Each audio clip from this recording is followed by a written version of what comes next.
हमारे गुरुदेव बताते थे कि जितनी प्रकार की भी साधनाएं होती हैं सभी को राजयोग की संज्ञा दी जा सकती है। हठ, मंत्र, लय अथवा अन्य प्रकारों के अंतर्गत जो भी योग के अभ्यासी हैं सभी अपने आप को राजयोगी ही कहते हैं। इसका अर्थ यह निकलता है कि सभी योगों की उन्नत स्थिति राजयोग में ही समाविष्ट है। शक्ति जागृति का साधन तो चित्त के संस्कारों पर सीधी चोट द्वारा ही उन्हें क्रियाओं में परिणित करके चित्त शुद्धि का मार्ग प्रशस्त करता है, ये गुरुजी का कथन है। तो ये क्रियाएं साधना का अंतिम लक्ष्य नहीं है। क्रियाओं को ही अपना लक्ष्य मान लेना ठीक नहीं है। ये क्रियाएं साधना का अंतिम लक्ष्य न होते हुए भी अर्थहीन नहीं हैं। इनका अर्थ है, क्योंकि ये घटित होकर संस्कारों के साथ ही स्वयं भी विलीन हो जाती हैं एवं राजयोग के लिए स्वाभाविक एकाग्रता की स्थिति उत्पन्न करती हैं। इनका बड़ा महत्व है। क्रियाएं अर्थहीन नहीं हैं, उनका मतलब होता है, और ये हमारे अंदर के जो संस्कार हैं वो घटित होकर बाहर निकलते हैं, उन्हीं के साथ स्वयं भी विलीन हो जाती हैं एवं राजयोग के लिए जो हमारी एकाग्रता की स्थिति है उसको उत्पन्न कर देती हैं। इसलिए इन क्रियाओं का महत्व है। जब एकाग्रता की स्थिति उत्पन्न कर देती हैं तब स्वभावतः क्रियाएं प्रारंभ हो जाती हैं, अपने आप क्रियाएं प्रारंभ हो जाती हैं। जब आत्मा की चैतन्य शक्ति में चित्त का विलीनीकरण हो जाता है। गुरुदेव बताते हैं कि जब चैतन्य शक्ति में चित्त का विलीनीकरण हो जाता है तब एकाग्रता के जो क्रियाएं हैं वे भी समाप्त हो जाती हैं।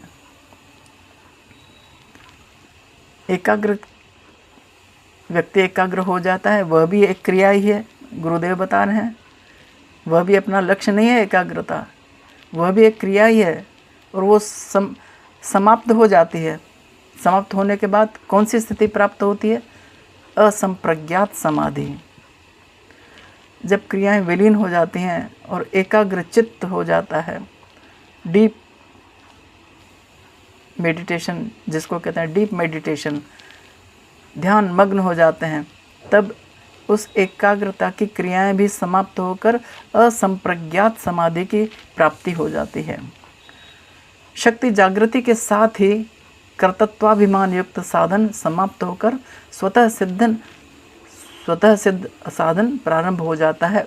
गुरुदेव का ये कथन था, यानी कर्ता के स्थान पर दृष्टा भाव आ जाता है। साधक अपने अंतर में शक्ति की क्रियाओं को अपने शरीर से भिन्न किंतु शरीर के ही आधार पर होती हुई प्रत्यक्ष अनुभव करता है। कभी कभी साधक इन बातों को समझ नहीं पाता है। साधन में बैठे रहना है, शक्ति अपनी क्रिया जो क्रिया है उसका वो करती रहेगी, अपना काम करती रहेगी। जब तक शक्ति जागृति की यह अनुभूति नहीं होती, गुरुदेव कहते हैं, जब तक शक्ति जागृति की यह अनुभूति नहीं होती तब तक कर्तापन का भाव लुप्त भी नहीं होता। अपनी इच्छा से स्वतंत्र शक्ति की क्रियाओं की अनुभूति प्रारंभ होने पर ही कर्तृत्वाभिमान गलित होता है।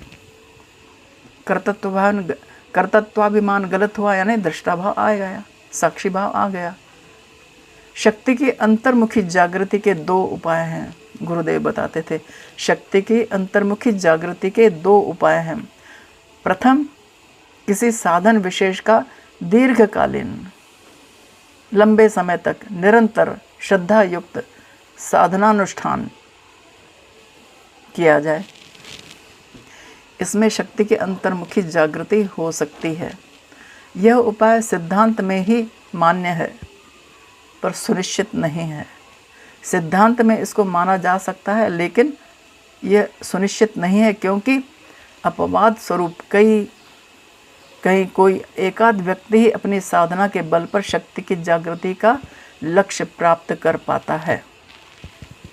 इसलिए एक सशक्त गुरु की आवश्यकता होती है। सक्षम गुरु हो, जिसने स्वयं समाधि का लाभ उठाया हो, उसकी शरण में जाना हमारे लिए श्रेयस्कर है। परंतु एक बात है, बिना गुरु कृपा के शक्ति जागृत नहीं होती।